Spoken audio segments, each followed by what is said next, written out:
bhavatu, sahana bhunaktu, saha viryam karavavahai, tejasvinavaditamastu, ma vidvishavahai. Om Shanti, Shanti, Shanti. And we will attempt to share the screen now.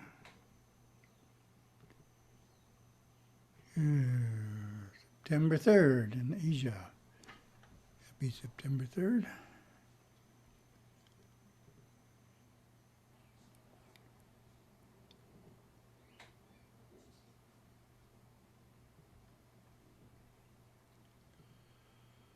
Continuing, climbing the ladder of consciousness.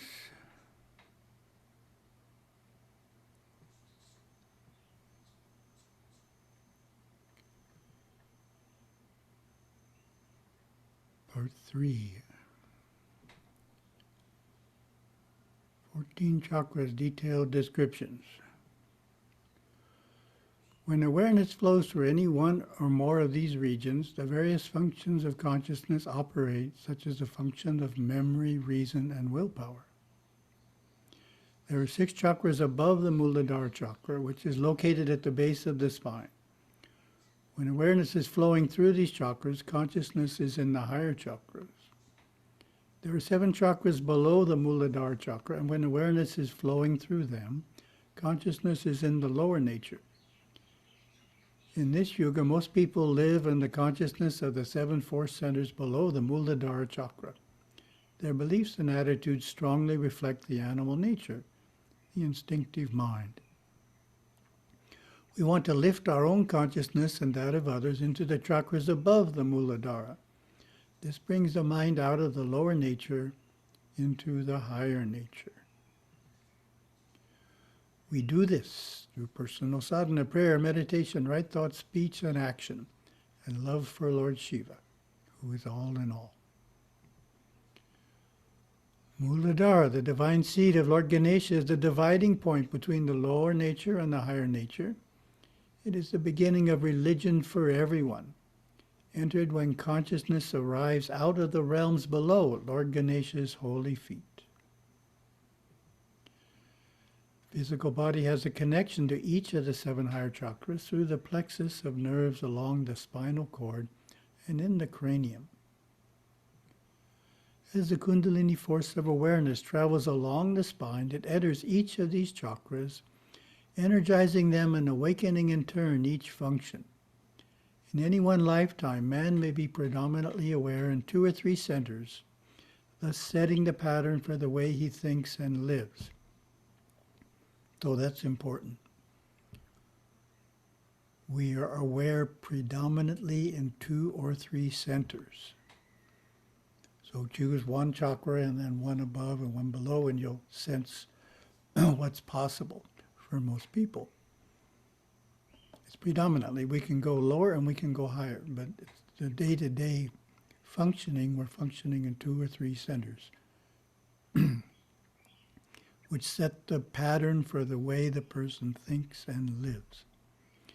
He develops a comprehension of these 7 regions in a natural sequence, the perfection of one leading logically to the next. Thus, though he may not be psychically seeing spinning forces within himself, man nevertheless matures through memory, reason, willpower, cognition, universal love, divine sight, and spiritual illumination.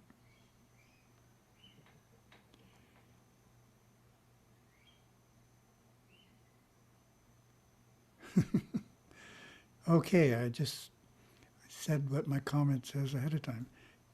So this is obviously the point I wanted to make. It's here in the slide. In any one lifetime, man may be predominantly aware in 2 or 3 centers, thus setting the pattern for the way he thinks and lives. In terms of our ladder of consciousness, a simple way to look at the idea of being aware in 3 centers is that the one in the middle is the rung that the individual is standing on.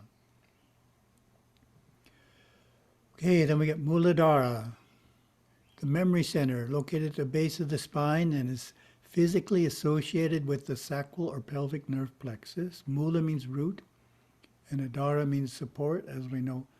Adaram is the Tamil word for chakra.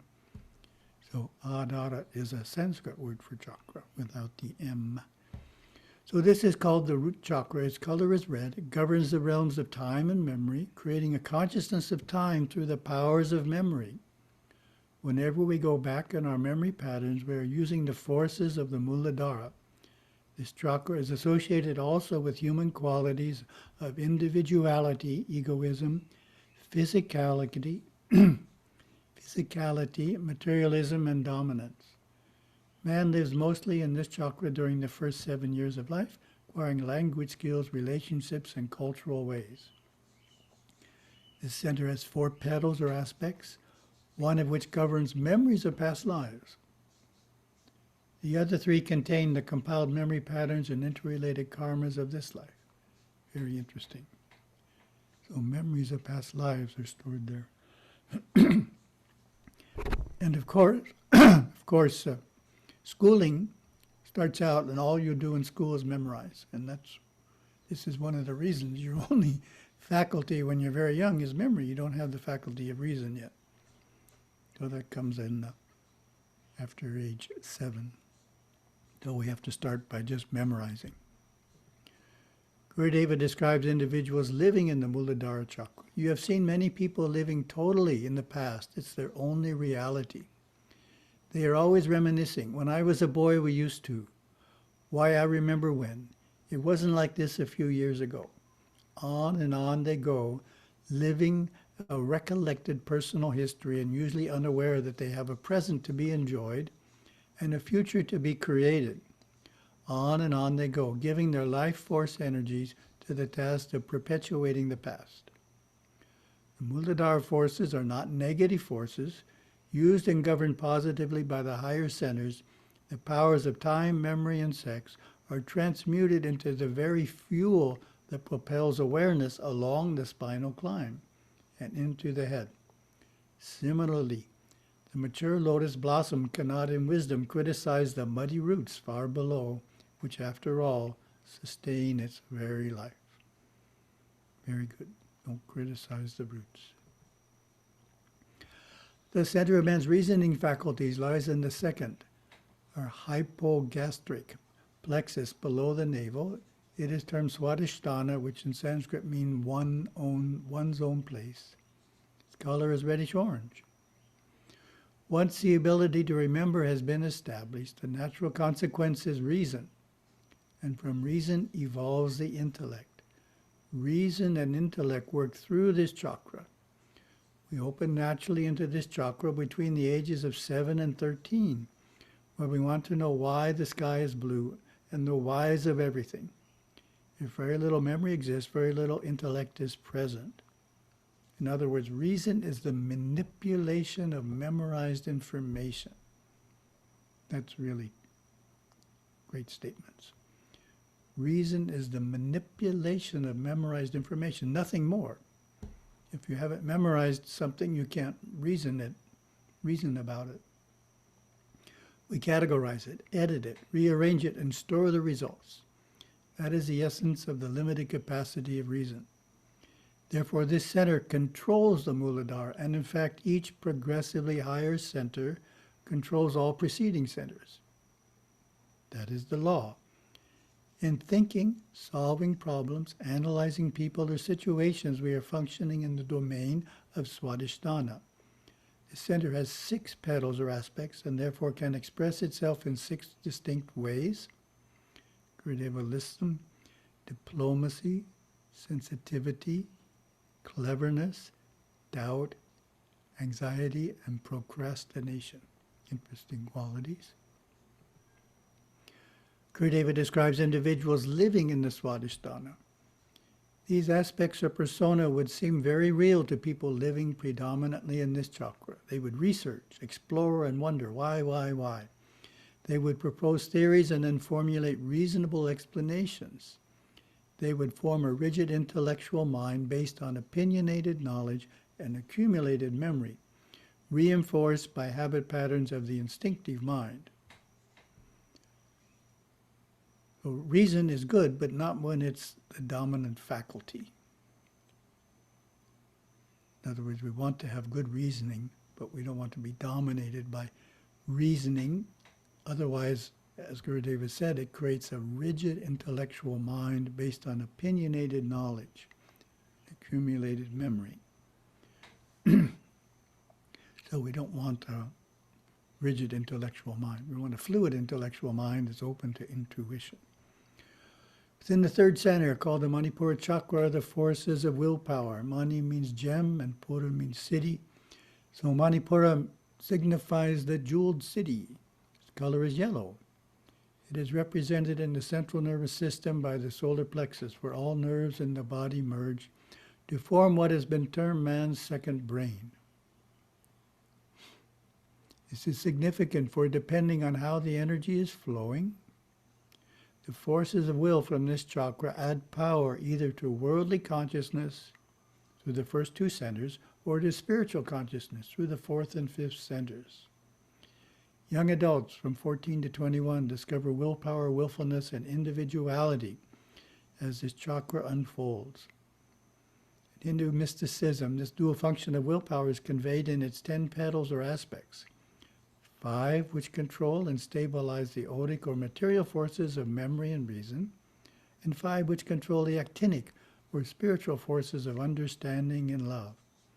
Therefore, the Manipura energies are actinotic in composition, while Muladhara and Swadhisthana are purely odic force structures. For those who don't know, actinotic is a word Gurudeva coined. It's actinic plus odic. Actinic is spiritual, odic is magnetic, material. So actinotic means it has both. So the willpower chakra has both. Gurudeva describes individuals living in the Manipura. When awareness functions within the realms of memory, reason, and aggressive willpower, men and women are basically instinctive in nature.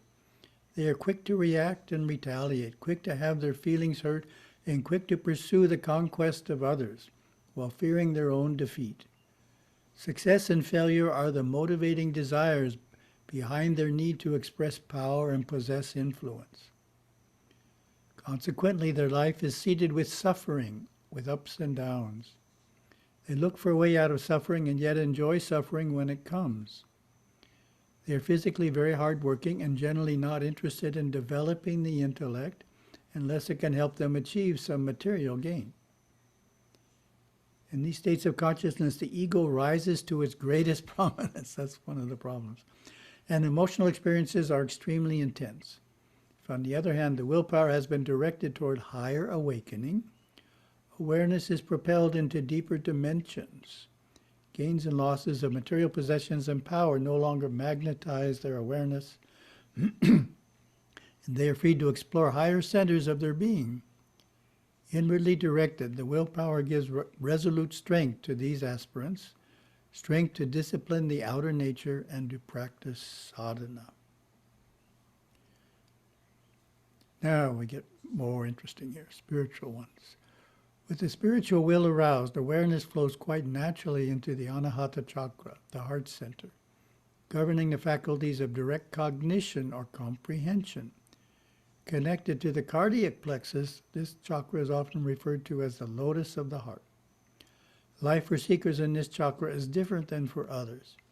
It is in Anahata, literally unstruck sound, that the aspirant attains his mountaintop consciousness.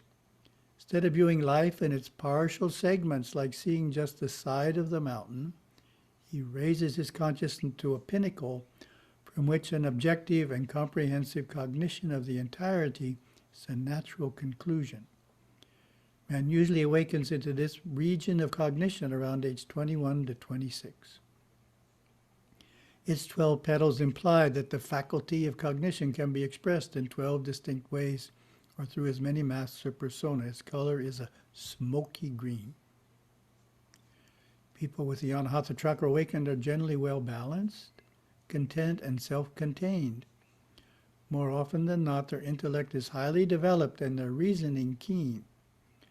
The subtle refinement of their nature makes them extremely intuitive, and what is left of the base instincts and emotions is easily resolved through their powers of intellect.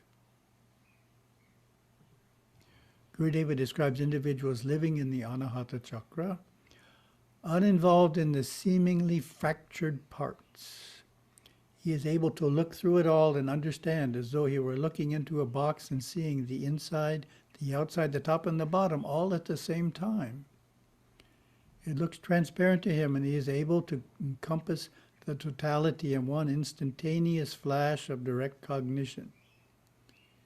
He knows in that split second all there is to know about a subject, and yet would find it difficult to verbalize that vast knowing. Various highly endowed psychics are prone to utilize this force center, for such spiritual powers as healing are manifested here. It is important that the serious aspirant gain enough control of his forces and karmas to remain stabilized at the heart center. This should be home base to him, and he should rarely or never fall below anahata in consciousness. Only after years of sadhana and transmutation, the sexual fluids, can this be attained. But it must be attained, and awareness must settle here firmly before further unfoldment is sought. So that's a lot of Shum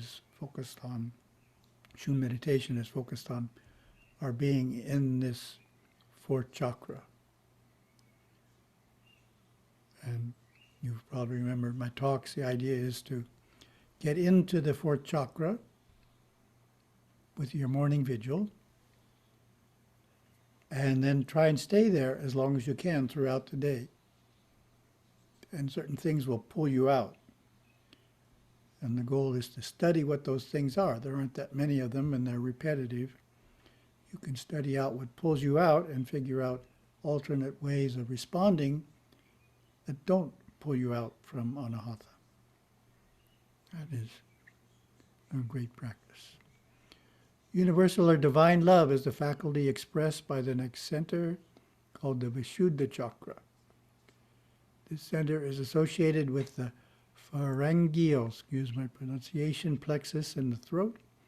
Vishuddha means sheer purity. This center is associated with blue, the color of divine love. Whereas the first two centers are predominantly odic force in nature, and the third and fourth are mixtures of odic force and a little actinic force. Vishuddha is almost a purely actinic force structure. On a percentage scale, we can say that the energies here are 80% actinic and only 20% odic. So it's actinodic, but almost all actinic in its mixture. The exceptional soul who resides fully in this center, usually between the ages of 28 and 35, is able for the first time to withdraw awareness totally into the spine, into Sushumna, the central spiritual current. It possesses 16 petals or attributes. Gurudeva describes individuals living in the Vishuddha.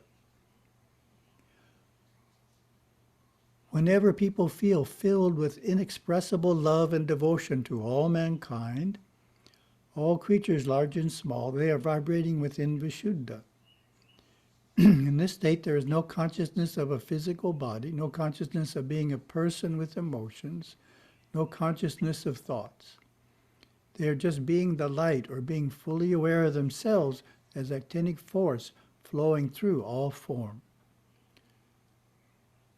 That's a nice state. You're either being the light or being fully aware of themselves as actinic force flowing through all form.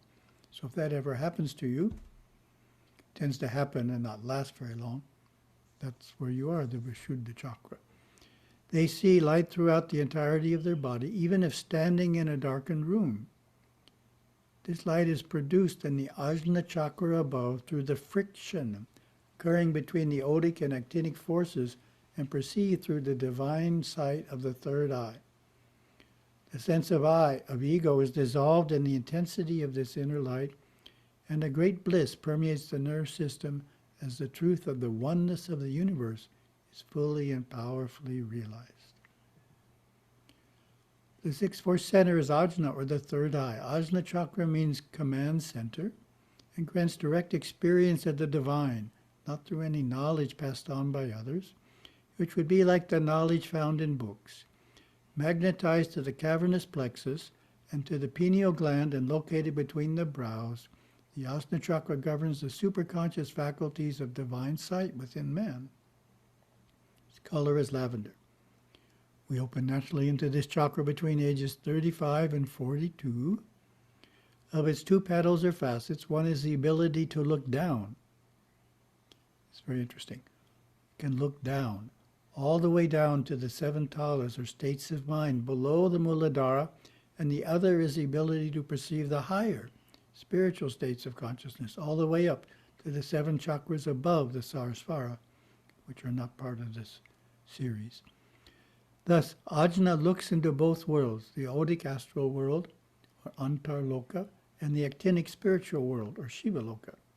It therefore is the connecting link, allowing the yoni to relate the highest consciousness to the lowest in a unified vision. This center opens fully to the conscious use of man after many experiences of nirvikalpa samadhi. Self-realization, resulting in total transformation, have been attained through visionary insights, and particularly inner light experiences are possible earlier. Gurudeva describes individuals living in the ajna. The composition of this chakra is so refined, being primarily of actinic force, that a conscious knowledge of the soul as a scintillating body of pure energy or white light is its constant manifestation. From here, man peers deeply into the mind substance, seeing simultaneously into the past, the present, and the future, deeper into evolutionary phases of creation, preservation, and destruction.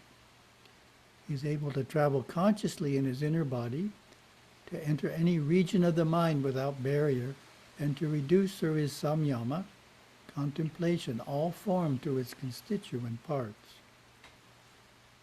Pretty profound. The Sarasvara crown chakra is a thousand-spoked wheel, also known as Sarhasradala, Padma, thousand-petal lotus. The Sarasvara chakra's color is gold. Here the soul dissolves even blissful visions of light and is immersed in pure space, pure awareness, pure being. Within the Sarasvara is the Brahmarandra, or door of God, an aperture in the Sushumna Nadi through which the Kundalini exits the body, catapulting the mind beyond and into Nirvikalpa Samadhi, and the truly pure spirit escapes the body at death. We open naturally into the crown chakra between ages 42 and 49. Actually, according to the ancient mystics, it has 1,008 aspects or attributes of the soul body. However, these persona are transparent, a crystal clear white light ever present, shining through the circumference of the golden body, which is polarized here, and which seems to build and grow after many experiences of sustained Nirvikalpa Samadhi, manifesting a total inner and outer transformation. Gurudeva describes individuals living in the Sarasvara. The crown center is the accumulation of all other force centers in the body, as well as the controlling or balancing aspect of all other sheaths or aspects of man. It is a world within itself. When the yogi travels in high states of contemplation, when he is propelled into vast inner space, so inner space is a higher state than inner light, he is simply aware of this center in himself. In such deep states, even the experience of light would not necessarily be seen, since light is only present when a residue of darkness is kept, or since light is the friction of pure actinic force meeting and penetrating the magnetic forces. In the Sarasvara, the yoni dissolves even blissful visions of light and is immersed in pure space, pure awareness, pure being. Once this pure state is stabilized, awareness itself dissolves and only the self remains. This experience is described in many ways as the death of the ego, as the awareness leaving the mind form through the door of Brahman, the Brahmarandra at the top of the head, and as the inexplicable merger of the Atman or soul with Shiva, or God. Then we get the 7 chakras or talas below. Those are very simple by comparison. Gurudeva didn't write very much on those. Those aren't the goal. The the origin of fear, anger, jealousy, confusion, selfishness, absence of conscience, and malice. First chakra below the Muladhara, called Atala and located in the hips, governs a state of mind called fear. When someone is in this consciousness, he fears God as well as other people, even himself at times. So, by its location, you get a sense of the remedy. Some people end up in fear now and then. Well, you're only one chakra too low. You have to get up one into the Muladhara. And what can be useful for that? Of course, worship of Lord Ganesha is helpful for overcoming fear. For younger children, a remedy I've used is just memory. They're so young they haven't strengthened their memory yet, so work on them to memorize together. And increased ability to memorize keeps them from falling one chakra below. Memory doesn't sound very important, but it is. It helps us stay out of fear. In the chakra below that, called Vitala and located in the thighs, anger predominates. Anger comes from despair or the threatening of one's self-will. When people are in the consciousness of this chakra, they are even angry at God. With their wrath, they often strike out at those around them, leaving a trail of hurt feelings behind them. From sustained anger arises a persistent, even burning sense of resentment. So anger, we can learn to avoid anger. We spent a lot of slides on that in the last session. Third chakra below the Muladhara, called Sutala and located in the knees, governs jealousy. Jealousy is actually a feeling of inadequacy, inferiority, and helplessness. When mixed with anger, it causes terrible reactions within the nerve system of the astral body. When people are in the consciousness of this chakra, they often deny the existence of God and are contemptuously combative with one another. Right, so that's a terrible state. Contemptuously combative.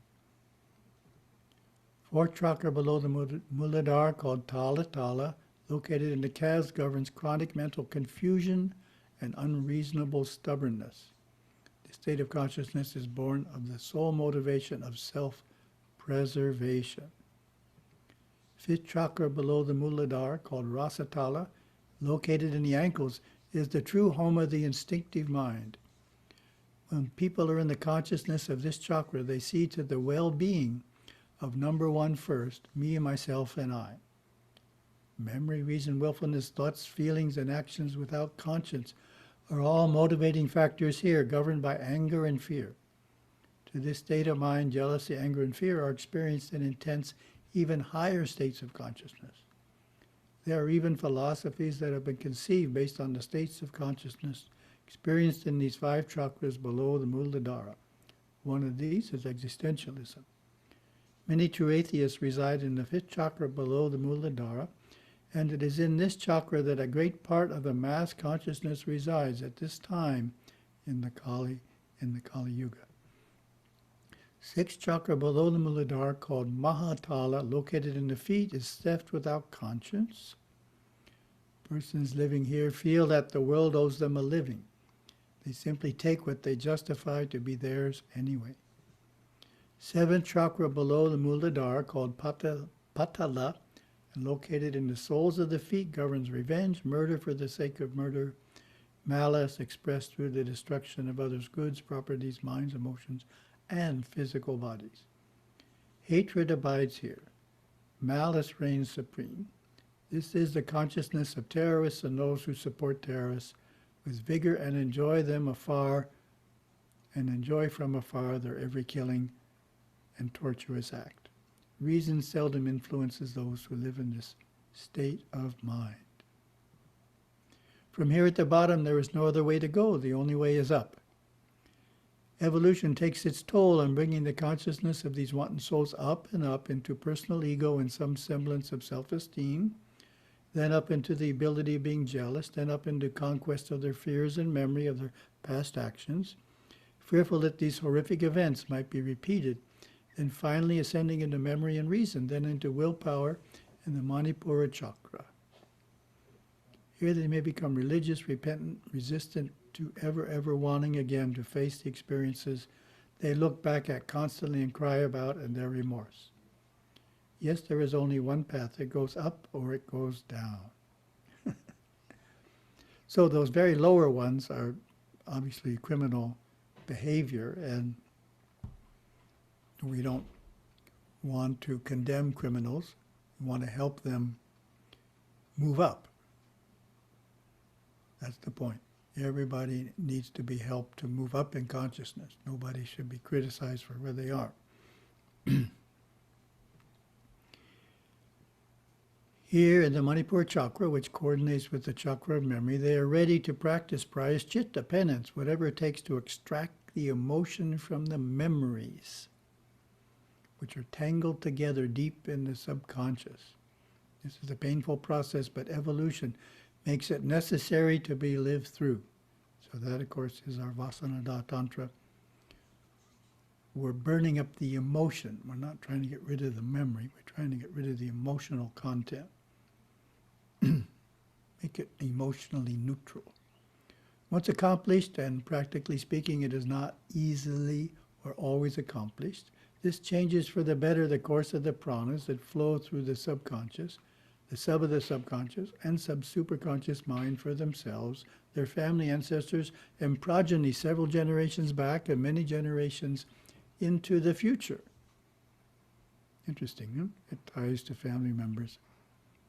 The Turukral attributes certain actions to influencing your family 7 generations into the future, be they positive or negative.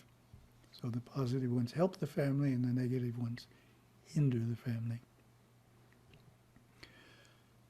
To explain further, those who are well settled in consciousness within these 7 chakras below the Muladhara are not interested in religion.